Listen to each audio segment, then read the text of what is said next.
we've actually seen that there was a high watermark of people analytics roles in 2022, and it's actually gone down since then. For years in data and analytics, everybody just wants to report the weather. And all people want to know is, should I bring an umbrella or not? I think it's incredibly well positioned for the future. It just might lose its name at some point. I mean, workforce planning right now is as hot as it's probably ever been, maybe since 2008. The exciting part of it is a lot of what is kind of current day people analytics tomorrow, I think is going to be like AI transformation, workforce transformation, all the things that are really hot right now that everyone's talking at the conference about.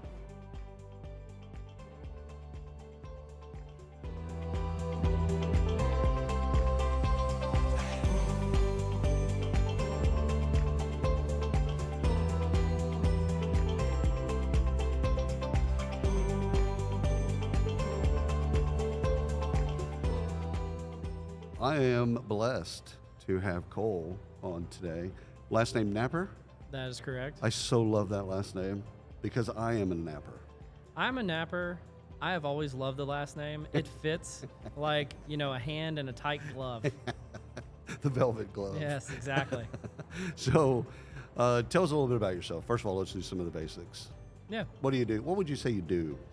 What would you say it is you do around here? So I do a variety of things.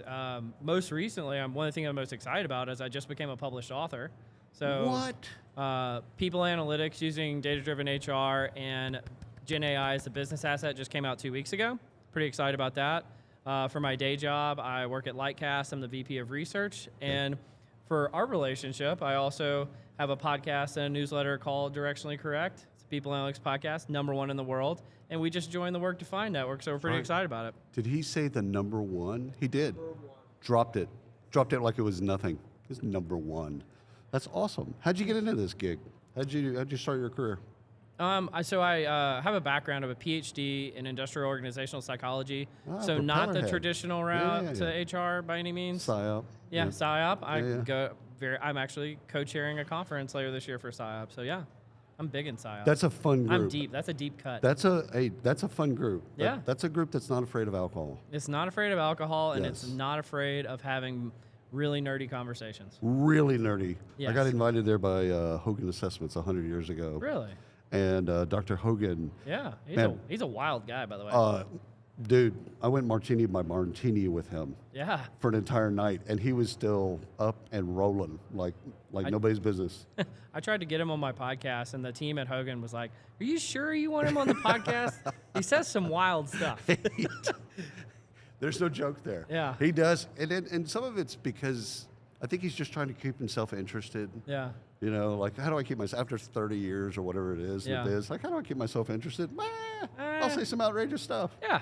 I mean, who's listening, right? Except for everybody. Except for everybody.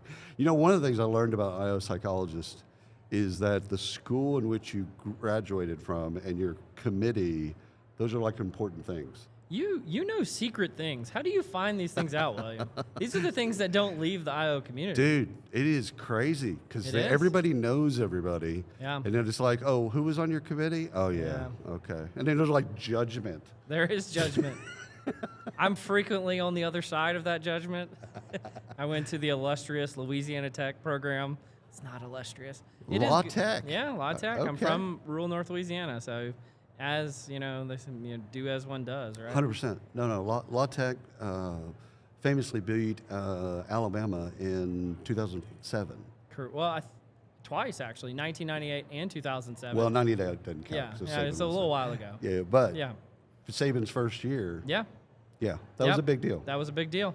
That's right. La Tech's right on I-20. I-20. Yeah, Yep. yeah. That's fantastic. You know I-20. I do. Living in Arlington. I do, baby. Yeah. I-20 goes all the way to Atlanta. Yep, it does. So, so you're here at HR Tech, and you've been here for 23 hours-ish. Yeah, 23 hours. Which is perfect, by the way. If you want to learn how to do things, this is the way to do it right here. This is the Zen way of doing conferences. 100%. And especially Vegas. Yeah. Because you turn into a vampire at one point. Oh, gosh. There's no need. So I do want to ask some people analytics questions because I know the audience will care. Like, what are you looking at right now? Like, what's, how it is year to year, month to month. Yeah. Things are trending, et cetera. What are you looking at? Well, one of the things that is actually, there's kind of two interesting things going on in people analytics simultaneously. One is it's actually a really exciting time, and one is it's actually a really challenging time.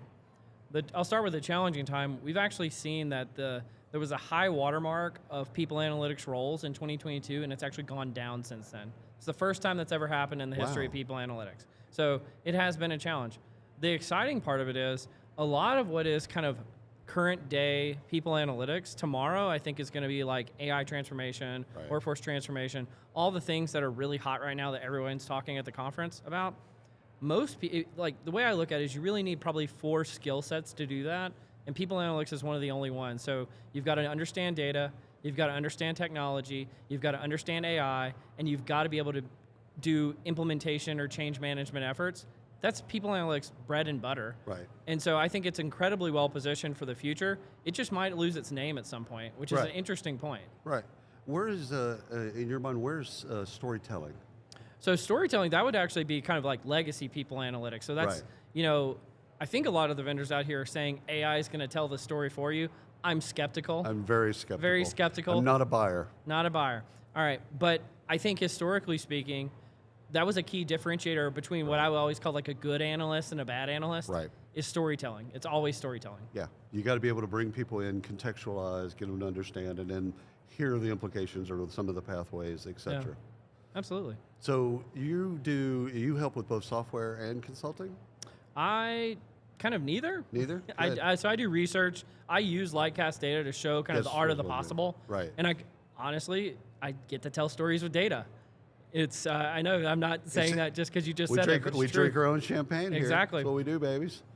And so a lot of people, especially the layperson, don't understand what you can do with data, or how effective it is in terms of driving decision-making for organizations.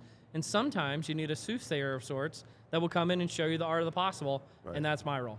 Yeah, to me that tracks because it's the seeing around the corner, especially working with an expert that's done it with other people and understands it and says, okay, here's 3 different things you can think about with this particular data. And again, getting people's kind of ears open to like, oh, I had no idea.